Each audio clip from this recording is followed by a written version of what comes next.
Matius 19 ayat ke-16 mulai cerita sekolah minggu. Ya, tapi kita akan belajar sekarang sekolah Jumat, saudara. Ya, berbeda. Baik, saya akan baca demikian bunyi firman Tuhan. Yang sudah ketemu, mari saudara juga bisa baca, tapi saya akan baca dengan cepat. Ada seorang datang kepada Yesus dan berkata, "Guru, perbuatan baik apakah yang harus kuperbuat untuk memperoleh hidup yang kekal?" Jawab Yesus, "Apakah sebabnya engkau bertanya kepadaku tentang apa yang baik? Hanya satu yang baik. Tetapi jikalau engkau ingin masuk ke dalam hidup, turutilah segala perintah Allah." Ayat 18, kata orang itu kepadanya, "Perintah yang mana?" Kata Yesus, "Jangan membunuh, jangan berzina, jangan mencuri, jangan mengucapkan saksi dusta. Hormatilah ayahmu dan ibumu dan kasihilah sesamamu manusia seperti dirimu sendiri." Ayat ke-20, kata orang muda itu kepadanya, "Semuanya itu telah kuturuti, apalagi yang masih kurang?" Ayat ke-21, kata Yesus kepadanya, "Jikalau engkau hendak sempurna, pergilah, jualah segala milikmu dan berikanlah itu kepada orang miskin, maka engkau akan memperoleh harta di sorga. Kemudian datanglah kemari dan ikutlah aku." Ketika orang muda itu mendengar perkataan itu, pergilah ia dengan sedih sebab banyak hartanya. Baik, sekarang saudara kita mau perhatikan di sini. Ini cerita yang sudah umum, sudah sangat sering saudara dan saya dengar, ya kan? Saya pun dengar waktu saya di sekolah minggu cerita ini. Ya, tapi kita mau belajar hal yang berbeda. Tadi ketika saya mencoba istirahat, saudara, hampir setengah jaman saya dapat lumayan tertidur, ya. Kemudian saya tanya, "Tuhan, apa sih yang saya harus khotbahkan?" Ya, tiba-tiba Tuhan kasih saya ayat ini. Saya terus pikir, apanya yang baru di ayat ini Tuhan? Apanya yang harus dikhotbahkan? Karena ayat ini bisa dipelintir sembarangan, saudara, dengan ujung-ujung apa? Kalau kamu ingin hidup kekal, jualah semua milikmu. Sehingga apa, saudara? Ya, ayo bawa persembahan. Ayo kasih lebih banyak. Ya toh, supaya saudara dijamin masuk surga. Jadi orang yang miskin tidak bisa masuk surga karena tidak bisa memberi banyak. Amin. Akibatnya di surga nggak ada orang miskin, begitu? Betul, tidak kan, saudara?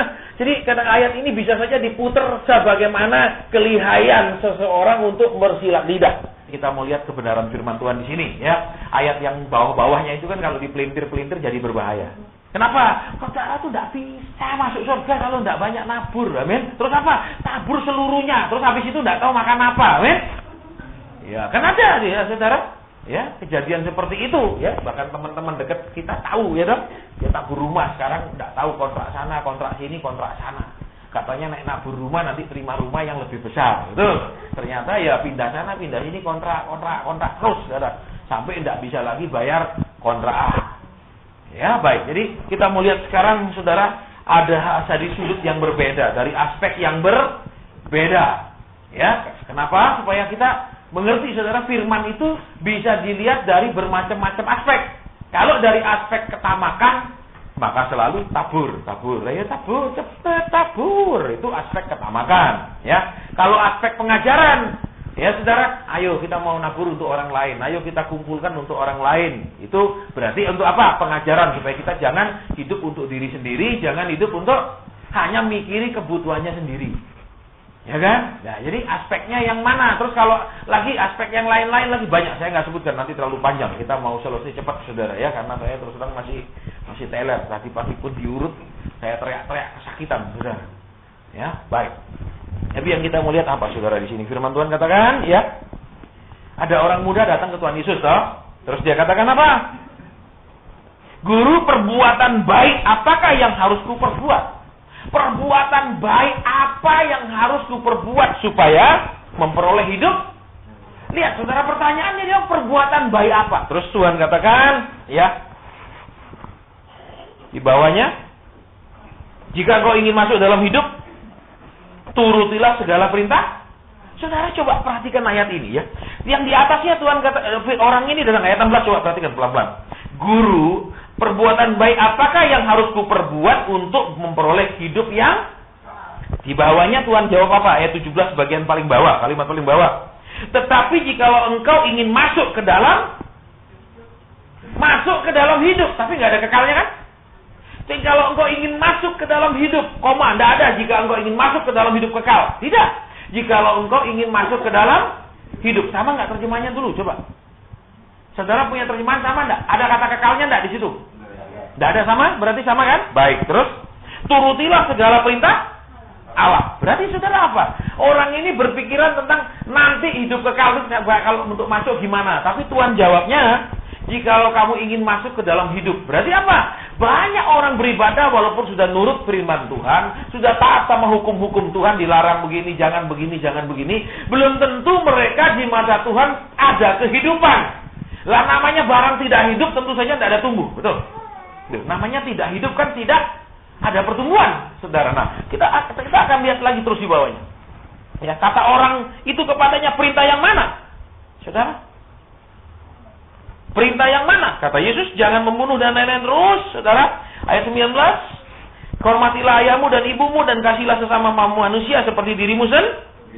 Lihat jawabnya. Semuanya itu telah kuturuti, apalagi yang masih kurang. Nah, saudara, kita mau lihat apalagi yang masih kurang. Saudara, banyak orang Kristen merasa sesudah mereka tidak lakukan dosa, sesudah mereka lihat sini, dia mengasihi sesamanya juga dong. Mengasihi dong, misalnya, ya ada butuh, ya bantu sedikit lah, kita urunan lah, amin. Cari uang yang kecil daripada bikin penuh kantong kecil-kecil kita keluarkan, betul? Jarang kita keluarkan yang besar-besar, amin. Agak diam. Ya kan, kita selalu keluarkan yang kecil, saudara. Kita tidak pernah mau mengeluarkan yang besar-besar. Nah, tapi kita lihat terus di bawahnya lagi, ya. Jikalau engkau hendak sempurna, berarti apa? Ya, sudah melakukan semua ini belum sempurna, belum lengkap, saudara. Kalau di dalam bahasa aslinya kata sempurna itu seringkali juga diterjemahkan sebagai dewasa, ya. Tapi kita nggak bahas itu, kita nggak bahas teologi, nanti bisa panjang ceritanya, ya. Pergilah, jualah segala milikmu dan berikanlah itu kepada orang-orang miskin. Maka engkau akan beroleh harta di surga, kemudian datanglah kemari dan ikutlah aku. Saudara, lihat di sini, ya. Tuhan jawab kepada dia, kalau kamu ingin sempurna, lihat, jual semuanya, betul? Jual semuanya. Tuhan tidak bilang, kalau kamu ingin sempurna, jual sebagian, amin. Terus apa? Sebagian, ya, untuk kamu seumur hidupmu, ya toh? Untuk pelihara kamu, jangan goblok, jual semuanya, nanti kamu makan apa? Amin. Loh, kalau kamu kasih saya semuanya, puji Tuhan, amin. Kalau kamu jual semuanya, salah, saudara. Nah, kita mau akan bahas di sini sedikit, saudara, ya. Datanglah kemari dan ikutlah aku, saudara. Jadi lihat, Tuhan katakan bukan hanya disuruh jual, tapi kelanjutannya ada ikut aku. Berarti apa, saudara? Ya, Tuhan tidak mau separuh-separuh mendidik anak Tuhan. Dalam arti cuma hukum-hukum dasar, jangan dilarang sudah dilakukan. Bukan hanya itu. Tapi Tuhan maunya apa? Lihat di sini, ya. Tuhan mau orang-orang itu, saudara, bukan hanya punya kerinduan cari Yesus, bukan hanya punya kerinduan hidup kekal, ya. Jarang ada topik hidup kekal dalam khotbah zaman sekarang. Saudara tidak akan ketemu kalau orang khotbah tentang hidup kekal. Banyaknya tentang apa? Ya, selalu ujung-ujungnya duit. Amin. Ujung-ujungnya duit, ujung-ujungnya duit. Ya, berapa bulan lalu ada email dari Amerika itu yang dia tuliskan bahwa saya bersyukur kenal Kristus, saya bersyukur bergabung dengan gereja, saya bersyukur ikut komsel, saya bersyukur. Tapi kemudian saya sekarang merasa ya semua yang dikhotbahkan tidak menjawab masalah saya. Saya merasa apakah cuman begini orang Kristen ini datang pulang pergi ibadah hanya sampai di sana. Ya, banyak teman-teman yang saya tahu dia punya email address, saya kirimin semua itu email saudara untuk jadi bahan perenungan. Karena saudara, ya, tidak bisa masalah hanya diselesaikan dengan pokok saudara percaya, pokok saudara berdoa, pokok kita ini nabur lebih banyak, amin. Nanti tuai lebih banyak, belum tentu. Ya, nek saudara naburnya coba punya benih nyiramnya, katakan ya, nanam bawang musim hujan itu pasti bangkrut, betul? Pasti bangkrut karena bawang membutuhkan tanah yang bukan tanah yang basah, bukan tanah sawah. Karena dia akan membusuk. Saudara, kemudian lagi apa? Kalau saudara bawa benihnya lempar di atas batu, betul? Kira-kira dia itu bisa berakar ke dalam batu itu masuk begitu? Paling mati kan? Betul, saudara. Jadi banyak hal yang tidak bisa lagi kita sampaikan seperti zaman dulu. Terus kita tidak bisa lagi berharap, maaf kata, jemaat itu menganggap kita orang yang sangat kudus dan spesial sehingga semua perkataan kita mereka harus turuti. Menentang kami adalah berarti menentang Tuhan. Sudah tidak zamannya, saudara. jualah milikmu, berikanlah kepada orang-orang miskin. Saudara perhatikan, dia sudah mengasihi orang-orang, betul? Coba saudara perhatikan di ayat atasnya, ayat 19. Kasihilah sesamamu manusia seperti dirimu sendiri. Sudah kan? Lu sudah mengasihi lah.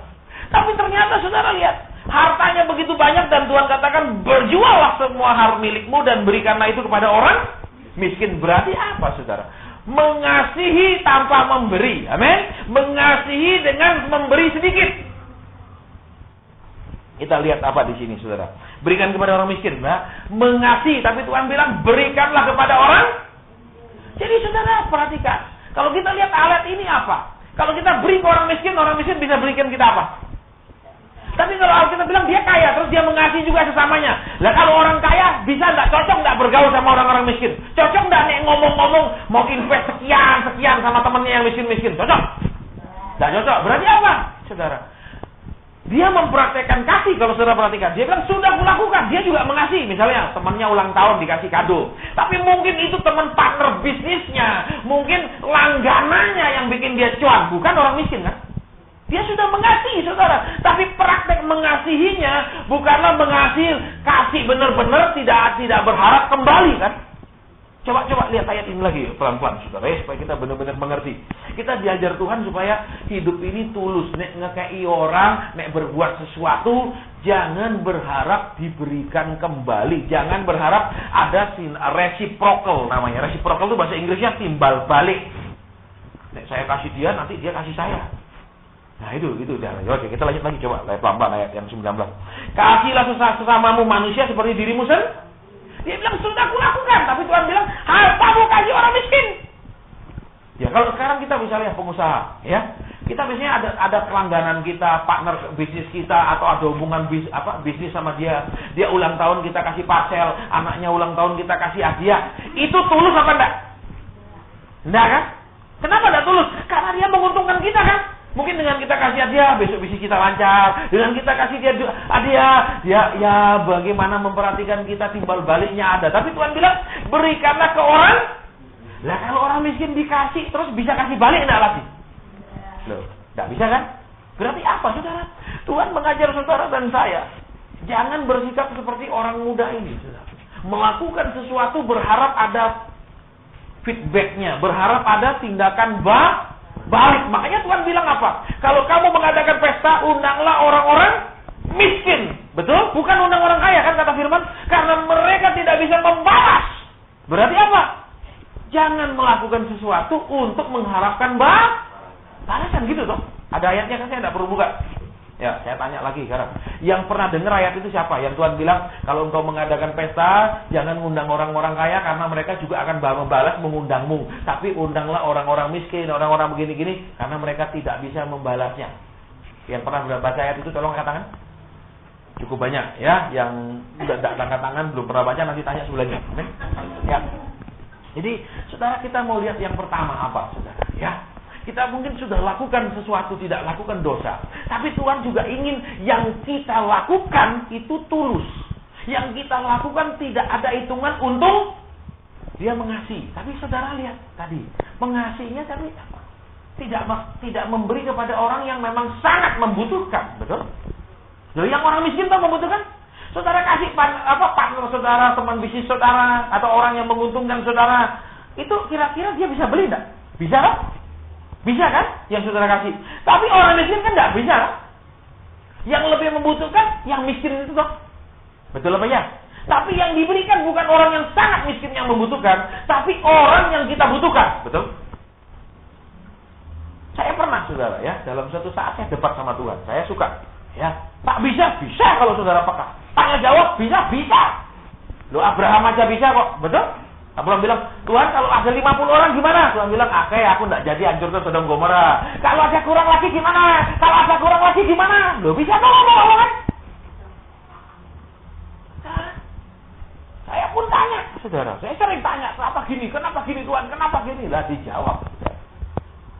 Ya, supaya kenapa? Loh supaya puas hatiku. Kalau tanya hamba Tuhan nanti dari sekolah Alkitab ini ngomongnya gini, dari sekolah Alkitab ini ngomongnya gini, dari sekolah Alkitab ini ngomongnya gini. Lain semua ngomongannya, saudara. Lebih enak aku tanya bosku langsung, bos, piye iki bos? Nah, itulah yang tepat, itulah yang tidak akan salah. saudara. Karena kalau bahasa manusia penafsirannya, karena saya tamatan penafsiran kita ikut Wesley alirannya. Kalau penafsiran kita ikut Calvin. Kalau penafsiran wah kacau. Tuhan katakan, pergilah jual segala milikmu, berikan kepada orang miskin, maka engkau akan beroleh harta di. Jadi, saudara, yang kedua, saudara, satu kita disuruh jadi orang yang tulus, jangan melakukan sesuatu untuk minta kembali. Nah, waktu saudara Tuhan beritahu saya kamu harus tulus, saya bilang, bukankah ada ayat yang mengatakan bahwa petani yang menabur mengharapkan tuaian? Loh, saya tanya, saya baca Alkitab 20 sekian kali bolak-balik. Ya, itu yang bahasa Indonesia, bahasa Inggris King James saya baca, New International Version saya baca, habis semua kok. Jadi saya tanya, kan bila katanya Tuhan, petani yang menanam itu mengharapkan tuaian. Loh, kalau saya menabur, saya mengharapkan tuaian, kan firman-Mu bilang nggak salah. Loh, Kudus bilang apa? Iya, nek kamu petani. Kamu petani ini bukan? Bukan, Tuhan. Loh, tapi kan firman-Mu bilang, iya, tapi kamu petani bukan? Bukan. Loh, memang bukan petani kan? Betul, sini banyak petani jagung yang gagal kan? Iya enggak? 20 ton katanya, men. Sekarang banyak yang berutang, betul? Yang datang doa malam, utangnya wakeh pol. Kenapa? Pinjam sama kakak misane, pinjam sama sini, terus dipolkan ke situ, ternyata enggak ada hasil, sekarang enggak bisa bayar semua. Itu salah dia, betul? Betul? Salomo memang saudara bisa menyulis sajak tentang hewan-hewan, betul? Iya, betul. Tapi Salomo tidak ngomong sama batu, amin? Amin? Saudara jangan coba-coba punya ilmu melebihi Salomo, amin? Kok hebat sekali, saudara? Mikirnya bisa hebat seperti Salomo. Baik, terus saudara kembali kita ke sini apa? Ya, berikan kepada orang miskin. Nah, saudara, di sini kita mau melihat apa? Ya. Yang kedua kita mau belajar bahwa saudara dan saya untuk maju rohaninya, untuk benar-benar sempurna berkenan, itu ada pengorbanan.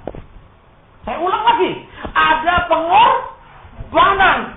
Saudara, lihat, Tuhan bilang berikan. Lah, sedangkan orang kaya ini kan kita nggak tahu apa warisan atau bukan. Yang jelas dia orang muda, nggak tahu entah warisan dari papa mama, mungkin karena tafsirannya, dia muda, nggak mungkin orang muda bisa sukses. Ya banyak saya ketemu orang muda kaya raya. Ya, jadi tidak tahu penafsirannya, dia muda dapat warisan, dia muda memang kerja keras, tidak tahu. Ya, nanti di surga tanya Tuhan Yesus, orang muda itu mau dapat warisan atau bukan? Amin. Paling Tuhan bilang kok itu yang diurusi. Ya, warisan apa? Enggak ada urusan, betul. Saudara, baik. Nah, kembali coba saudara dan saya perhatikan di sini, ya. Tuhan katakan berikan kepada orang miskin. Ya, berikan kepada orang. Nah, sedangkan orang mengumpulkan harta, ada enggak mengumpulkan harta buat orang lain? Loh, bahkan banyak suami kerja bukan untuk istri, betul? Bukan untuk anak, untuk dirinya sendiri. Banyak. Saudara, jangan berpikir, kalau suami kerja keras untuk anak istri, belum tentu, saudara. Ya, bahkan ada istri yang bekerja juga, belum tentu untuk kerja buat keluarganya. Bisa tidak?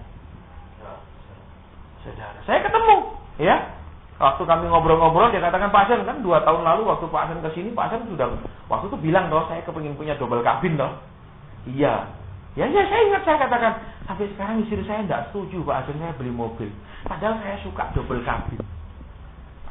Saudara, istrinya merasa, buat apa kok buang-buang uang, betul? Pakai aja mobil yang ini, buat apa loh? Istrinya senang, suaminya senang. Istrinya tidak senang. Karena sama-sama mencari. Walaupun itu suaminya juga mencari, istri mencari, suaminya punya duit bisa beli, istrinya tetap tidak setuju. Secara kadang-kadang saya juga bingung loh, nek suaminya cari duitnya sendiri, kenapa tidak setuju gitu? Betul. Loh. Kembali coba saudara perhatikan di sini. Tuhan bilang, apa yang kau kumpulkan itu, yang kau punya itu kasih orang. Berarti apa, saudara? Saudara cari duit pun, saudara harus mengerti hukum Tuhan. Walaupun saudara yang kerja, Tuhan kirim bukan duduk-duduk di rumah, tiba-tiba melek mata, ada uang dikirim malaikat, terus malaikatnya bilang, terimalah, bukalah. Tidak ada. Belum pernah ada di Alkitab orang ngirim uang. Ya, betul, malaikat ngirim uang. Belum ada kan? Saya ulang lagi, saudara kok bingung. Tidak ada cerita, ada di Alkitab malaikat disuruh ngirim uang. Ada? Nggak ada. Bahkan Petrus pun waktu mau bayar bea baik sama Allah, Tuhan bilang apa? Terus kamu pergi mancing. Di mulut ikan pertama yang kau dapat ada 2 dinar. Betul? Lah kalau nih Tuhan mau gampang, terus tunggu tak suruh malaikat ngirim. Bisa nggak? Bisa. Iya dah. Tuhan nggak pakai cara begitu, nggak pernah ada malaikat dipakai ngirim uang. Amin. Ya dong. Kalau ngirim makanan ada. Nabi Elia, betul, di dalam gua dia bangun ada makanan, malaikat yang ngirim. Mari uang nggak ada, saudara. Jadi jangan ngarang. Wah, aku diem di rumah aja tak doa siang malam, nggak aku kerja, amin. Saudara nggak kerja, istri sesat, amin. Duh, iya apa enggak? Anak sesat juga, napasnya ketempat semua nggak ada, amin. Mau minta ini nggak ada, minta ini suruh sabar, minta itu sabar. Loh, aku nggak minta sabar, goblok, aku minta tandus. Kok sabar jawabannya? Saudara. Ya, jadi kembali yuk. Ya, 1 kita disuruh tulus, 2 kita disuruh Tuhan berhak atas kerja kita. Apapun yang kita kerjakan Tuhan berhak. Jadi tidak boleh bilang, loh itu hak saya, mau saya pakai. Tuhan tetap berhak ngatur, Tuhan tetap berhak merintah uang itu dipakai apa. Tuhan bilang berikan kepada orang. Tuhan berhak ngatur perintah dia berikan, betul? Loh, padahal kalau dihitung-hitung dia bukan pengikut Yesus dong. Bukan dong. Baru-baru cuma baru datang. Berarti apa, saudara? Jangan berpikiran hanya orang Kristen yang bisa kaya. Orang dunia juga bisa kaya. Betul? Betul? Ya. Jadi dia bukan pengikut Yesus. Dia baru datang kejar Yesus. Cuma dia apa? Pengikutnya Musa. Jadi jangan berpikiran, nih aku Kristen nanti pasti sugih. Belum tentu orang Kristen sugih. Amin. Saya ulang, belum tentu orang Kristen kaya, betul? Tidak bilang amin, karena semua berharap kaya. Otaknya duit, saudara. Ya ngomong rohani duit. Nah duit itu kan jasmani, saudara. Baik, jadi kita lanjutkan lagi sedikit, ya. Terus dikatakan di sini apa? Berikan kepada orang miskin, terus ikutlah aku, saudara. Iya, ya. Saudara diajar kita malam ini apa? Saudara sudah lakukan hukum-hukum Tuhan, tetapi belum tentu saudara sudah ikut Tuhan. Saya ulang, saudara dan saya sudah berhenti buat dosa, belum tentu sudah ikut Tuhan. Saudara sudah Kristen, belum tentu sudah ikut Tuhan. Saya ulang. Kenapa Tuhan bilang jual semua terus ikut aku? Ya, di situ kita mau belajar apa? Untuk benar-benar jadi pengikutnya Yesus. Jangan merasa sudah lakukan firman, saudara sudah ikuti Yesus. Belum. Karena kenapa? Tadi ada namanya sistem apa? Pengorbanan. Ya kan? Apa yang kita butuhkan, yang kita senangi, yang bisa membuat hidup kita nyaman, disuruh serahkan. Berarti apa, saudara? Banyak orang disuruh serahkan gengsinya, karirnya, rencananya, masa depannya, cita-citanya. Banyak tidak mau serahkan kok. Terus apa lagi? Yang diserahkan prinsipnya. Ya toh, enggak mau diserahkan. Ya, kemarin saya ngobrol lama juga sama anaknya waktu saya ngisi di Connect-nya Hillsong itu, ya, anaknya juga sekolah di situ, saudara. Ya, jadi dia dipulihkan. Nah, jadi kita mau lihat kembali di sini, saudara, apa? Tuhan bilang jualah, ya. Bukan berarti saudara hanya jual benda, tapi bisa berarti secara rohani diperluas, ya kan? Apa yang berharga buat kita, apa yang menyenangkan kita. Kalau Tuhan bilang lepas. Iya kan? Gengsi kita, pendirian kita, rencana kita, macam-macam yang membuat kita tidak benar-benar bisa berkenan sama Tuhan. Tuhan bilang lepas. Lepaskan semua. Betul? Berikan ke orang miskin terus ikut aku. Berarti apa, saudara? Tidak cukup hanya sampai tidak lakukan dosa. Tidak cukup hanya sampai mengasihi sesama. Tapi ada timbal baliknya. Di awal saya zaman pelayanan juga gitu, saudara. Ya, kadang maaf kata cuma dikasih 300.000, terus pesen nih bisa 300 macam pesen. Saya paling pegel, saudara. Kasih iwe sedikit pesannya kepol. Pelayanan, itu ini loh Pak. Ya, kasihnya 300 terus apa? Nanti tolong Pak ya, ini dipakai dengan bijaksana, ini dihemat. 300.000 dihemat sampai kapan? Sampai saya geleng-geleng. Memang polanya, saudara. Orang ngasih sedikit pesannya yang banyak. Benar, saudara. Saya tidak membedakan orang dari persembahannya, tapi saya bisa lihat pola-polanya, saudara. Ya, ini loh Pak, tolongnya dihemat. Ada lagi ngekei pirong atas ini loh Pak, nanti untuk ke pedalaman ya. Ini nanti pedalaman, saudara, sewa speedboat aja gotiau. Gocel, lu kasih gua sampai cing sewa apa? Sudah sewa tampan ke kayu. Kadang orang-orang, aduh, saya bilang Tuhan. Terus apa? Nek sudah ngirim duit. Terus begitu dia bilang, Pak Hasan sudah kirim. Langsung biasanya tidak lama begitu saya bilang, terima kasih Tuhan berkati, langsung nelpon, minta konseling. Tidak ada yang benar-benar istilahnya beri dan finish. Tapi selalu beri dan ada embel. Waduh, sampai saya bilang, rasanya kalau saya tidak sabar tak kembali uangmu yang 300 itu. Saudara. Ya, apalagi ada yang pakai akal-akalan. Pak, minta waktu konseling. Bisa enggak, Pak? Ya, saya bilang bolehlah. Bisa ya, Pak? Bisa. Nanti ya, Pak, di rumah makan ya, Pak. Ya. Begitu saya dijemput, saudara, sekian meja. Waduh. Begitu saya duduk, belum pesan, ini sudah mulai ngomong. Tanya terus terjawab, masalahnya pindah, geser, muter. Geser, muter, geser. Yang sebelah sini, meja sana masuk. Bermeja-meja, saudara. Jadi apa? Enak ngundang konseling sambil makan, betul? Paling ngeluarkan uang habis berapa? Coba, sak meja lah katakan 1 juta. Enggak mungkin aku makan sendiri dong, sak meja dong. Betul? Katakan 10 orang, berarti sama-sama 100. Berarti aku dimakan 100.000, tapi bisa konseling 3 meja. Cuan dia. Hemat, saudara. Ya, itu orang-orang yang tidak tulus. Saudara, saya pernah lagi, makanya saudara-saudara yang mikir jadi hamba Tuhan tuh apa? Kalau pasti kaya, pasti apa, hati-hati. Hamba Tuhan tuh harus tetap tulus. Ada lagi datang ke saya, Pak, saya minta konseling, Pak. Saya bilang nggak bisa, berapa hari ini full saya sampai malam pelayanan. Tolong Pak, tengah malam juga enggak apa-apa, saya datang ke tempat Bapak. Loh, saya mau tidur nek tengah malam. Loh, kalau bisa pagi-pagi, Pak, pagi-pagi jam 6, jam 5 saya datang. Lah, saya belum bangun. Enak, saudara, orang kalau butuh itu jam berapapun dia akan ladeni suruh kita. Saya bilang nggak bisa. Saya bilang kalau mau, saya lihat jadwal saya jam segini, tanggal gini, jam segini saya bisa 1 jam sebelum saya pergi pelayanan. Tapi saya ikut orang, Pak. Saya ikut orang, saya susah dapat izin. Saya ikut orang, saya susah dapat izin ya. Saya bilang, maaf, saya cuma bisanya itu aja. Kalau saudara nggak bisa ya sudah. Saya tegas, saudara. Akhirnya, iya sudah Pak, kalau gitu saya datang. Oke, dia datang sama istrinya. Ya, datang sama istrinya.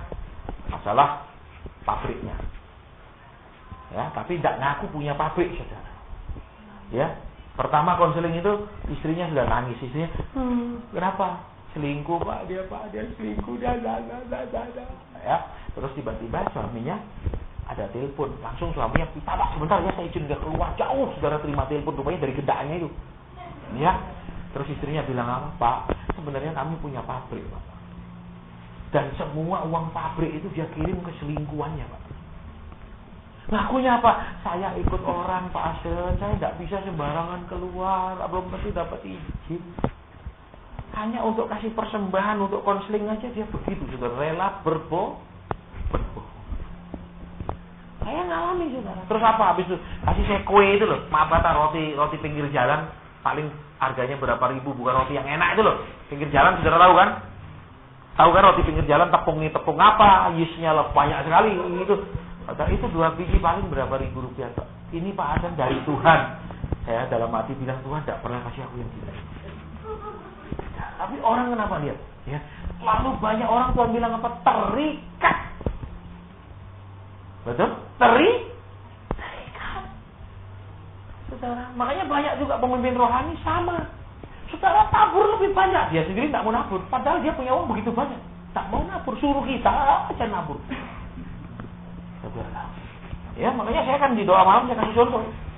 Saudara, ya, misalnya ada Tuhan bilang gini kurang, oke saya duluan sekian. Ayo siapa lagi nyusul? Saya kasih contoh dulu, jangan ayo saudara. Sementara saya pegang uang saya tidak keluar. Itu dosa saudara di mata Tuhan. Ya, karena kita tidak boleh hanya ngajar orang dengan perkataan, tapi ngajar orang dengan tindakan. Saudara, baik. Jadi saya akan fokus sekarang ke firman ini lagi. Kita akan lihat lagi, saudara. Ya, ikutlah aku. Berarti apa? Tuhan mau saudara dan saya tidak ada yang mengikat, tidak ada keterikatan dalam hal apapun. Saya ulang. Ya, banyak orang terikat dengan kesuksesannya. Contohnya, berhasil usaha terus tidak ngurusi anak istrinya, tidak punya waktu buat keluarganya. Ada orang dijebak oleh keberhasilannya. Ya, terserah Tuhan. Jangan yang sudah nyaman ya Tuhan. Yesus saudara dikasih contoh kan. Ketika Tuhan mempunyai lebih banyak murid dari Yohanes, Tuhan menyingkir. Ada ayatnya. Saudara, ketika apa? Dia memperoleh lebih banyak murid dan membaptis lebih banyak murid, walaupun Tuhan sendiri tidak membaptis tapi murid-muridnya, maka Yesus menyingkir. Tujuannya bukan dia pribadi berhasil, tapi tujuannya rencana Bapaknya yang berhasil. Saudara, ya makanya kan ada, saudara ya, selama berapa waktu di sini kan ada arah-arah selalu, ayo Pak kita ambil persembahan, ayo kita ambil persembahan supaya pelayanan kita lebih jadi besar, supaya kita bisa lebih nolong orang yang mana? Ya kadang-kadang ada arah mau dirubah. Tetap saya katakan sampai mati kita tidak akan pungut persembahan, karena ini persekutuan. Alasannya ya supaya kita bisa. Sudahlah saya bilang, kalau sudah mulai melenceng 1 senti, besok 1 senti lagi, 1 senti lagi, 1 senti lagi, setahun sudah berapa jauh? Macam-macam alasan itu pun begitu, saudara. 4 tahun lalu kita buat persekutuan, ya. Ada, sudah kamu harus bikin persembahan, kasih orang juga ikut mempersembahkan sesuatu supaya jangan semua berkat kamu yang ambil. Jadi kasih orang mempersembahkan lah. Kalau dia mau persembahkan tempat lain kan. Kenapa masih di tempat kita? Ya ada, saudara. Waktu itu juga di awal-awal di 4 tahun lalu itu juga kan terarah digoncang-goncang terus.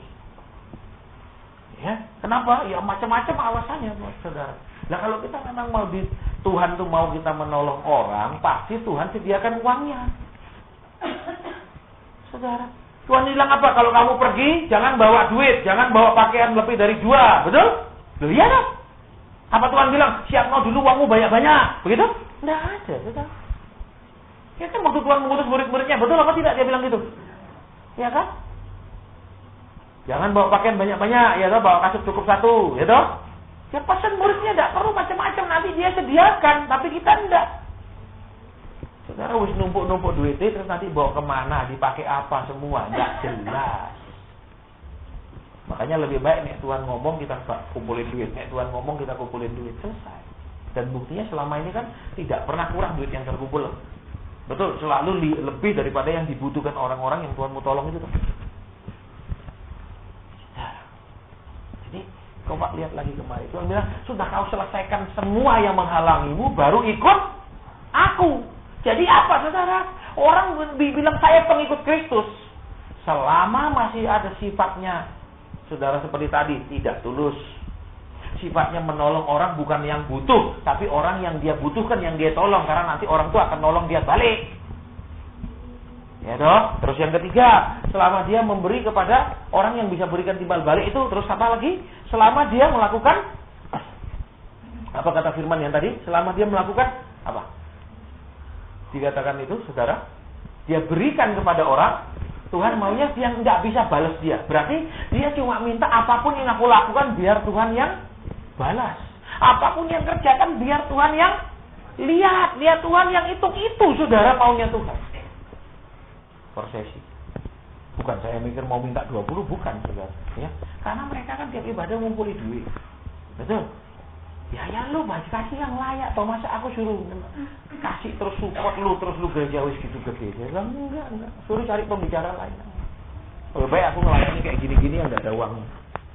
Ya, daripada orang banyak uang enggak ngekei uang, lebih baik melayani yang benar-benar enggak ada uang.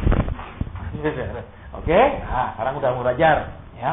Jadi mulai kita rubah kekristenan kita. Apa sih yang bikin kita terikat? Yang Tuhan suruh buang. Prinsip. Ya. Prinsip kita yang keras. Terus apa lagi? Pendirian kita yang tidak bisa dirubah. Ditegur tidak bisa, dinasihati tidak berubah. Terus apa lagi? Karir kita. Enggak, Tuhan aku maunya gini. Kalau Tuhan bilang tinggalkan. Kalau Tuhan bilang lepas. Terus sudah semuanya dilepas. Sekarang semua dia jual dong. Berarti sudah tidak punya apa-apa dong. Baru Tuhan bilang ikutlah. Ternyata Tuhan senang diikuti orang super miskin, saudara. Loh, aneh kan? Tuhan suka diikuti orang super Miskin karena kenapa? Orang miskin yang lagi kepepet, lagi susah, biasanya lebih gampang taat daripada orang yang lagi berlimpah. Betul? Betul? Makanya saya sering saksikan sama saudara. Saya itu suka pelayanan rumah sakit. Karena nek sudah di rumah sakit, sudah dokternya bilang, enggak. Mau enggak ngampuni? Mau enggak? Terus saudara. Tapi kalau lagi sehat, terus gitu. Ya, lihat saudara. Tuhan katakan apa? Lepas semua, ikut aku. Betul? Tuhan ternyata carinya orang kaya yang apa? Mau dibuat jadi miskin. Bukan orang miskin yang mau dibuat jadi kaya. Loh, aneh dong. Beda sama zaman sekarang. Saudara, beda sekali. Lihat ini di sini coba. Itu kisah nyata, saudara. Manusia dibedakan dari punya duit atau tidak. Tuhan tidak. Orang kaya dia bilang, lepas jual semua, kasih orang semua, baru ikut aku. Loh. Tapi seringkali yang dicari bukan memang melayani babung terus difoto untuk cari orang kaya nyumbang. Betul, itu namanya telling sad story. Itu namanya tekniknya telling sad story. Saudara, ya. Jadi terus keluar duit itu telling, menceritakan cerita sedih untuk menggerakkan orang menyumbang. Itu loh. Saudara, kalau belajar teknik-teknik itu belajar sama saya. Saya dulu jurusan bahasa kebetulan, jadi namanya ini teknik ini namanya gini, teknik ini saya hafal. Ya, jadi lihat apa saudara, kembali lihat. Orang perlu dimiskinkan, dibuat kiri supaya bisa ikut Tuhan. Jadi kalau hari ini ada yang kiri di sini, bersyukur. Kenapa? Supaya benar-benar bisa jadi pengikut Kristus. Karena kalau kaya belum dimiskinkan, tidak bisa. Buktinya orang ini mau dimiskinkan, mau tidak? Pergi dia dong? Pergi tidak? Tidak ada Tuhan. Tapi aneh, dia pergi dengan sedih. Bukti, kenapa dia sedih? Lihat, padahal kan hartanya selamat nih, dia tetap kaya. Mestinya senang dong? Syukur aku tidak nuruti kamu, dong. Syukur kalau aku nuruti miskin. Kan mestinya senang. Kenapa sedih? Aneh dong. Coba lihat, hartanya selamat tapi sedih karena apa? Yang dia harapkan, saudara, pengertiannya tentang Tuhan, ya kan, hukum Tuhan, ikut Tuhan, rencana Tuhan dalam hidupnya ternyata sangat berbeda. Makanya kalau saudara sering sedih, itu perlu dipertanyakan, saudara ngerti tidak rencana Tuhan? Kenapa aku dibeginikan? Kenapa belum dijawab? Kenapa belum ditolong? Kenapa harus mengalami begini? Itu berarti tidak ngerti rencana Tuhan. Orang kaya ini tidak ngerti toh? Kok mau ikut Tuhan suruh jual semua? Bukankah kalau aku kaya ikut engkau bisa tak sumbang terus? Amin. Nah ternyata Yesus tidak butuh sumbangan nih, heran. Loh, iya lah. Yesus tidak butuh sumbangan loh. Tapi Pak, waktu itu 5 ketul roti 2 ikan. Untuk Yesus atau untuk jemaat? Jemaat, amin. Bukan untuk dirinya sendiri, amin. Betul apa ya? Salah. Jadi, lihat. Kalau saudara saat-saat ini, ya, Tuhan seringkali tidak bisa memaksa saudara dan saya untuk melepaskan yang harus dilepas. Maka terpaksa Tuhan membantu kita melepaskannya, amin. Amin. Bersyukur nih tidak bisa terlepas daripada tetap melekat. Tuhan utus malaikatnya ngentekno semua. Amin. Supaya kenapa? Nek semakin tidak punya apa-apa, jadi 100% bergantung sama Tuhan. Kan namanya bergantung 100% pasti nunduk terus, ya Tuhan, ya Tuhan. Karena kalau tidak iya besok tidak tahu makan apa, ya toh? Betul? Sebelum saudara dan saya punya sifat taat dan sikap hidup taat, maka saudara harus diproses jadi 0 dulu. Karena Tuhan bilang, oh anakku tidak siap, malaikat tarik balik sih, siapkan. Itu. Nah waktu disiapkan itu, waktu. Gitu. Tuhan bilang tak tegak no demi anakku, betul, supaya besok nih diangkat siap. Saudara lihat lagi makanya, ya, yang terakhir. Tuhan bilang jual semua dan ikut aku. Disuruh bergantung 100% sama Tuhan, disuruh percaya 100% sama Tuhan, disuruh taat 100% sama Tuhan. Karena saya banyak melayani orang dan jarang saya ketemu yang bisa taat benar-benar. Jarang, hanya sebagian sangat amat kecil. Kenapa? Mereka orang kaya tidak butuh, tidak taat pun 7 turunan masih makan. Mereka rasa aku tidak taat, tidak apa-apa, aku kaya raya kok. Tapi kalau bambung tidak taat, Tuhan besok tidak turun berkat, mati aku Tuhan. Jadi Tuhan, apapun yang kau katakan, ku lakukan walaupun terpaksa. Amin. Makanya lihat di sini kembali yuk, yang terakhir. Kita harus mengalami proses pengosongan secara materi, secara ekonomi, secara harta benda. Supaya kenapa? Saudara, ya, dibentuk hidup yang bergantung sama Tuhan, dibentuk hidup yang percaya sama Tuhan, dibentuk hidup yang berserah sama Tuhan. Sesudah itu, kalau Tuhan berikan apapun secara materi, dia tetap nyerah sama Tuhan. Dia tetap percaya sama Tuhan. Makanya saudara, ya, tidak bisa kita minta apa, misalnya orang-orang menabur kalau tidak ada janji berkat balik. Tidak bisa. Harus ada janji berkat balik 1000 kali ganda. Di mana ada ayatnya 1000 kali ganda? Yesus saja bilang cuma 30, 60 dan Yesus saja cuma menggandakan 100 maksimal. Ada hamba Tuhan bisa kasih 1000 kali? Berarti dia melebihi Yesus, betul? Betul. Nih, Allah Bapa, ya dong? Terus dia baru Tuhan Yesus, amin? Karena Tuhan Yesus saja bilang 30, 60 dan ada yang kau kasih sekarang 1000 kali. Tuhan bingung. Kalah aku, betul? Panggil malaikat-malaikat. Malaikat kok Isa dia lebih hebat dari aku. Betul? Masih malaikat bilang gombal Tuhan, bohong itu Tuhan. Halo, jadi cobalah saudara sekarang renungkan ayat. Yang bagian yang paling akhir dulu. Kita harus dikosongkan. Kita harus dinolkan sama Tuhan. Sehingga besok saudara dan saya diangkat tetap ingat. Dulu aku nol. Kalau sekarang aku punya, itu karena Tuhan yang isi, Tuhan yang adakan. Berarti aku masih ingat dari mana asalnya. Bukan dengan kuatku, bukan dengan gagahku nyari. Sehingga kalau Tuhan suruh apapun dia, iya Tuhan, iya Tuhan. Makanya kalau saya lihat ada anak Tuhan banyak kesulitan keuangan juga saya senang, saudara. Kenapa? Lagi diproses supaya taat. Karena kalau banyak duit tidak bisa taat. Makanya dibantu tuh Tuhan. Dia adalah penolong yang ajaib. Saudara, nolong ngentekno juga supaya belajar taat. Dan Yesus senang pengikut yang tidak punya apa-apa. Yesus tidak senang sama kayak zaman sekarang. Oh, kalau pengikutnya kaya sering dikunjungi, dikit-dikit ditelepon, bagaimana sehat, anak sehat, cucu sehat, semua ditanya. Nah, yang bambung nggak boleh ditelepon, kenapa? Ingat, belum kasih dana diakonia.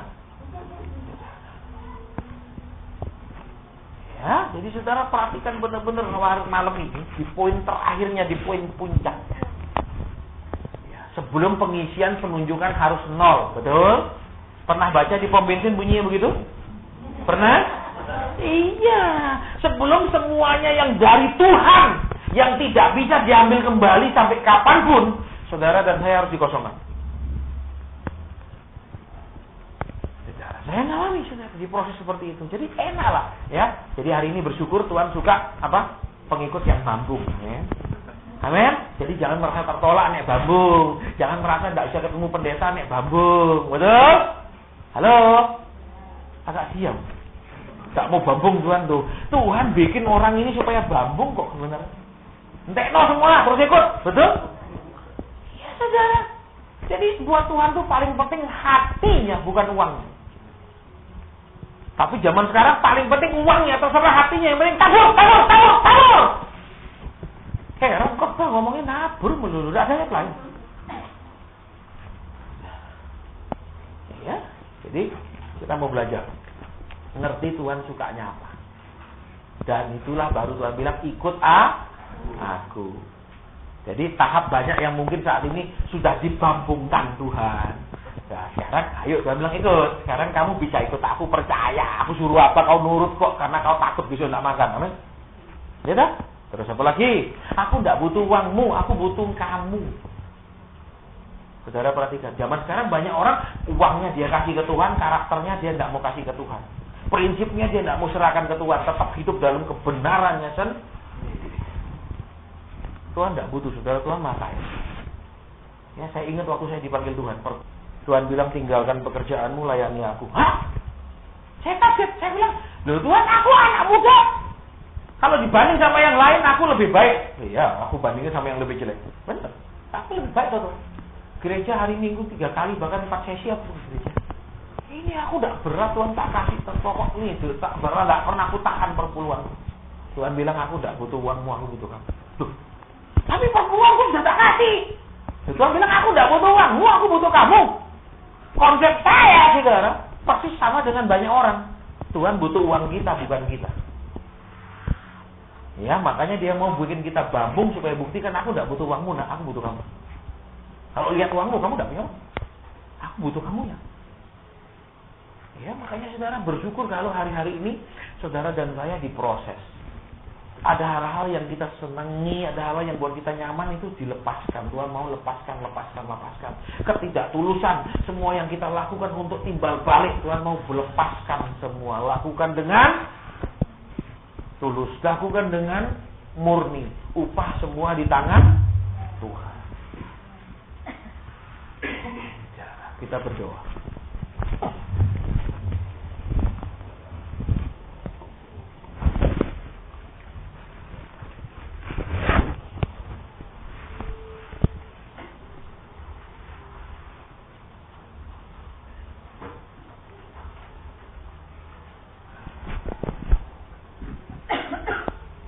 Terima kasih Roh Kudus. Terima kasih Bapa. Buat kami tidak pahit waktu kami dikosongkan.